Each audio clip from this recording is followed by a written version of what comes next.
Ladies and gentlemen, we're taking a look at what new Air Force cadets go through on day one at the academy. Now, we looked at the West Point, what West Pointers go through. We are checking out what the Air Force cadets go through, and I'm actually kind of excited to check this thing out because I'm curious how it goes up against what the Army has in store. Okay, right off the bat, already seems better. Which is kind of sad. On a mild Thursday in June, more than 1,100 appointees arrived at the United States Air Force Academy in Colorado Springs, where future officers prepare to be commissioned into the U.S. Air Force and Space Force. Dude, initially, it's all smiles right off the rip. Everyone seems really happy. Was there for in-processing. Okay, because it's in processing, got it. I-Day, which marks day one of new cadets' time at the academy. Complete difference from the Army as far as in processing goes. Your first day, at least for when you enlist and you go through basic training, completely different. In processing is a nightmare because you have drill sergeants in your face right away, literally right away. As soon as you get off the bus, it is just instantaneous. They're screaming at you, telling you where to go, can't talk, anything. This looks a lot more chill, and I think a little more chill than what the West Pointers go through as well, at least for in processing, but let's keep it going. Pretty much all of my family has been in the military. Both my mom and dad are Air Force veterans. I'm not from a military family, so I have no idea what I'm going into. I'm just really excited. When we drove up here, I was like, wow, this is actually real. It didn't really feel real until we got here and got dropped off. I-Day kicks off the Air Force Academy's basic cadet training, a challenging 6-week program that all cadets are required to complete. 6 weeks. We're going to push them to their physical, emotional, and mental limits. We're going to find out where that line is, and then over time, deliberately and safely, we're going to push them further than they thought they could go. Just under 10% of the more than 11,000 applicants were admitted to the academy. Wow. 29% of this incoming class is female, and minorities make up 32%. Applicants must pass a physical fitness exam and receive a nomination from their congressional representative. Wow. A very rigorous process. We look for candidates who have strong academic backgrounds, strong athletic backgrounds, but also have demonstrated leadership potential in their careers as students. So that's a really good point. The reason that the rigorous in processing, or reason that they make the applications very challenging, is done on purpose because they want to see who truly wants to be there, who wants to go the extra step to make it a thing or make it happen for them to want to be there. This is getting congressional approval from your representative, on top of, I'm sure they have interviews, and on top of a rigorous academic and physical profile that they would need. That is really showing the type of person that it takes, at least that they're looking for. And with the amount of people that are being selected out of that 10,000 is pretty fascinating. So Hit me yet, but I think once we start getting into briefings and stuff, and my parents are actually gone, I'm not gonna see them more, I'm probably gonna get hit pretty hard.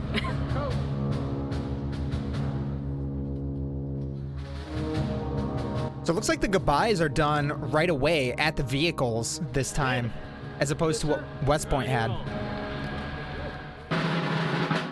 Once inside the athletic center, the appointees make their way through 7 different in-processing stations.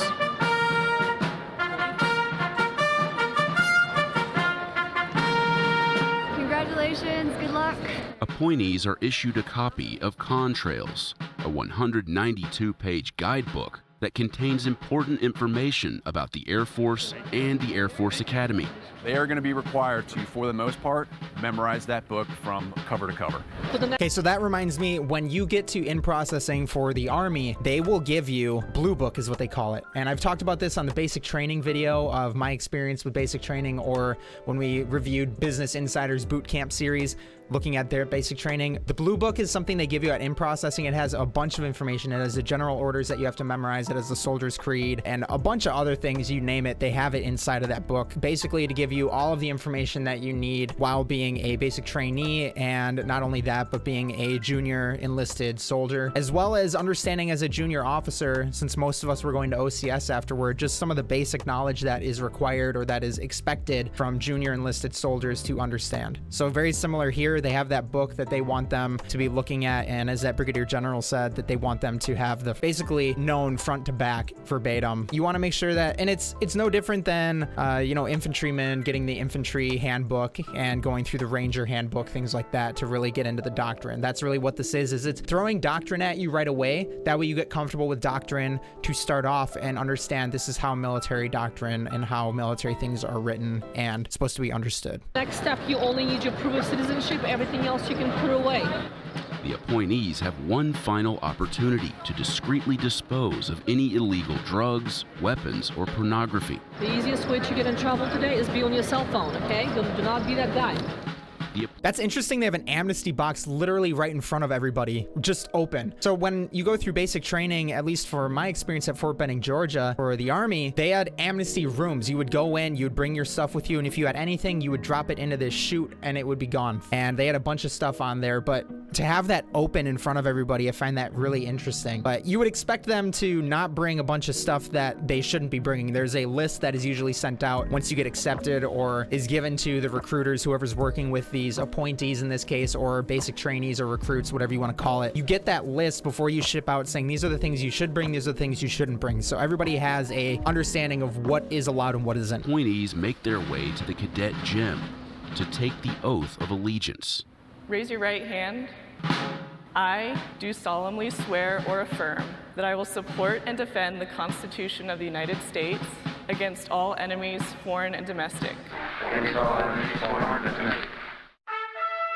Located 70 miles south of Denver, the academy is nestled into the foothills of the Rocky Mountains. Sheltering the United States Air Force Academy. Congress authorized the creation of the academy in 1954. We're out to develop motivated, dedicated, regular Air Force officers, all-round men who can handle themselves anywhere in the world and eventually in space. Congratulations, you're now officially a basic cadet of the Air Force Academy. Have a great Air Force Academy Day. This warm welcome won't last for long, because these new cadets are about to meet the cadre. Close this gap! Oh, man. A select group of upper-class cadets who run basic training. Come on, don't look at the ground. It's not going anywhere. Okay, so you can hear that they have cadre as upperclassmen, in this case, just like West Point, which I find fascinating that they do this. Dude, this guy's got a friggin' hole in his beret. Serious, dude? Come on. Get your together. You're supposed to be an example, and you got a hole in your beret. Nice job. Shave it a little too close. Supposed to shave your berets. He probably got a little too close and said, eh. They are my eyes and ears every single day, down to the individual basic cadet. Put your bags down. Pick them back up. They've been trained over the last several weeks as far as how to properly train the basics. You will not be looking at the cadre. You will not be looking at the ground. Is that understood? Yes, sir. So they know how to put pressure on them, and more importantly, they know how to hold them to standards that they themselves are held to. It's row. Get on my freaking bus. Go, go, go, go, go. You are now basic cadets. Welcome to the United States Air Force Academy. I don't know. I'm going to be honest with everybody. If I were a cadet in this case and I saw people that were just like a year or 2 years older than me, prior enlisted definitely is a thing. There are definitely prior enlisted who have some stuff under their belt, but there's something different, I'm telling you, when you have most of these people being 1 to 2 years older than you, or even 3 years older than you, screaming at you in your face, versus one of the senior drill sergeants that was in my company was a sniper that did 3 tours, 2 to Iraq, 1 to Afghanistan, and would talk about his stories all the time. And when that guy got up in your face, just absolutely massive human being, just completely jacked in your face, screaming at you, absolutely terrifying. My senior drill sergeant from my platoon just came back from Ranger school and was all jacked up and was just a madman. He would stare through your soul. And I'll never forget getting screamed at my first day at day 0 as we arrived to our company area. He went right into my face and was screaming right at me. Never forget that. And it's something about this experience just seems so much different than what you see for those that enlist and go that route rather than those who have gone through the academy. Again, I'm not necessarily on the people that go through the academy. I'm just comparing my experience based off of the experience that I am currently seeing. Here, the cadets learn the 7 basic responses. Yes, sir! No, sir! No excuse, sir! Yes, sir. No, sir. No excuse, sir. So the 7 basic responses, that's a tradition here at the United States Air Force Academy. And what that does is it ensures that they're responding correctly when we talk about customs and courtesies, which is expected throughout your entire Air Force career. Have I made myself clear? Yes, sir! Now that's fascinating because they actually have a drill instructor or drill sergeant, whatever they call it for the Air Force. I'm not entirely sure. It said master sergeant. So they actually have a master sergeant that is wearing the drill instructor, drill sergeant hat for the Air Force there. So it's interesting that they actually have somebody there. And I bet you they use him as a resource to train the cadre that they have here or the cadets, the senior upperclassmen cadets to make this happen. So they're expected to respond a certain way and say certain things, and that's the only thing that will be accepted by the cadre. I will warn you now, if you are not willing to sacrifice your personal comfort, your safety, or your life for your country, stay on my bus. But basics, if you're ready to dedicate yourself towards something bigger than us all and to fight for the United States, then get off my bus! Move it! Move it, let's go! That is that real, where the real shock and all happens.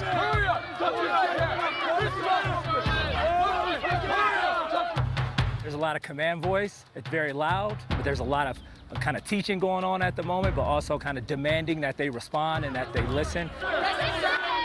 Dude, it looks like she's legit smirking under a mask. Tell me she's not smirking under the mask right now. It looks like she's, for real, like, can't take this seriously. That's how I would feel if I were to go through this, especially now, after having the experience I have now. Man, it would be tough to go through, knowing what I know now. Kind of getting that first experience of what we expect from a person in the military. When you exited that bus, you took the first step that every member of the long blue line has taken. Do not disappoint those that came before you.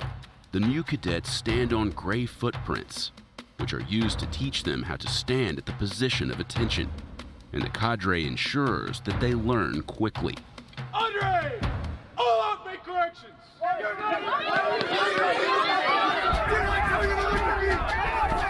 I think initially the basics are probably pretty scared. I can't hear you! Get louder! They're probably not sure what to expect, so when they get that shock and they hear the yelling and screaming, they're probably a little thrown back. The new cadets are also quizzed on the 7 This seems way more learned on the bus. Make sure your classmates can hear you! He's struggling over there! This seems way more challenging than what we saw on the West Point first day. I gotta say, who knows what happens after the cameras turned off for the West Pointies, but this initially, just day one, what they're showing, this looks a lot more high stress than what we saw at West Point, in my personal opinion. Up the core values ramp, which is easier said than done for some cadets. Orange slides! Pink freaking slides! Look, I was a stupid basic, I know. But I made some smart decisions before I got here. Upon arrival at Vandenberg Hall, the new cadets receive a colored hat signifying their graduation class. Dude, they have nice camelbacks. Dude, they have like the backpack camelback. Are you kidding me? Oh, must be nice. Must be nice getting issued that. Which they'll wear throughout their time at the academy. After that, find your squadron aggressors, new Hellcats, left to right. The cadets are then sorted into their squadrons before a stop at the barber shop. Male cadets must shave their heads. Female cadets' hair can't extend past their shoulder blades, and they must keep it in a ponytail, braid, or tight bun. Form a line down this wall, you understand? Yes, sir. Move, let's go. Then, it's time for equipment issue. Grab your duffel bag, walk on around to the first window. Cadets receive everything they'll need for basic training, including PT uniforms, bed linens, and a computer. Tuition at the Air Force Academy is free, but cadets commit to 5 years of active duty service after graduation. While at the academy, cadets receive a salary of about $1,200 per month. Hurry up! The new cadets pack all of their gear into their duffel bags and head to their dorm rooms to prepare for 6 challenging weeks of basic training. I I Day starts their journey for 4 years into the rest of their lives. The change that we hope to see, and that we usually do see, is their change as leaders of character. People who are ready to live honorably, but also ready to lift others, lift their teammates, their wingmen to be their best possible selves. If we get that from our cadets as they leave and go on to serve our country, then we will consider ourselves successful. It's a good way of putting it, I would say. Definitely a good way of putting it. I think that when you think about what the goal is to give them the basics to become a good commissioned officer. And that's any commissioning source, is that you're giving them the basics. When you think about, for me, I went through OCS, it was only 12 weeks. They had 12 weeks to push us into becoming an officer and understanding what is expected of us. And then you have your basic officer leader course that you go to for your job training, where they kind of flesh out what job you will be doing while also building on what it'll be for that initial job. So like ROTC and academies, they have to do that over the course of typically 4 years, but you have them for a longer period of time as far as the academies go. For the ROTC, they only have them for the school year, and then they may get them for a summer or for a month in the summer, but they don't have them committed 100% full time as a soldier unless they have enlisted previously and maybe they're in a reserve unit and then they have gone to ROTC where they already went to basic training, things like that. So there are still gaps in each commissioning source, and each commissioning source gives you a different perspective on how things go and what they expect. But I mean, you can argue anything you want. I think the best commissioned officers that you will have prior enlisted officers, ones that have served time as a junior soldier or a non-commissioned officer, so they kind of understand the roles of each soldier and non-commissioned officer roles as well. That way it gives them an understanding of what they do on a day-to-day basis. They are going through basic training and they are understanding what is expected of the day-to-day soldier. For the most part, they know the same thing that they went through, and there's no blurred line of, oh, this person doesn't know what I went through, or this person doesn't understand it. And that, I think, breaking that line is the only way that you're going to get people to understand each other, as well as just getting people to understand each other's jobs. I think the problem right now is that you have a lot of enlisted and officers looking at each other as two separate entities working under one big umbrella, rather than both working as one cohesive unit all the time. Sometimes I think juniors will look at the majors and lieutenant colonels and think, well, I have no idea what to do. They just sit in an office and do everything, but they don't truly understand what their job is.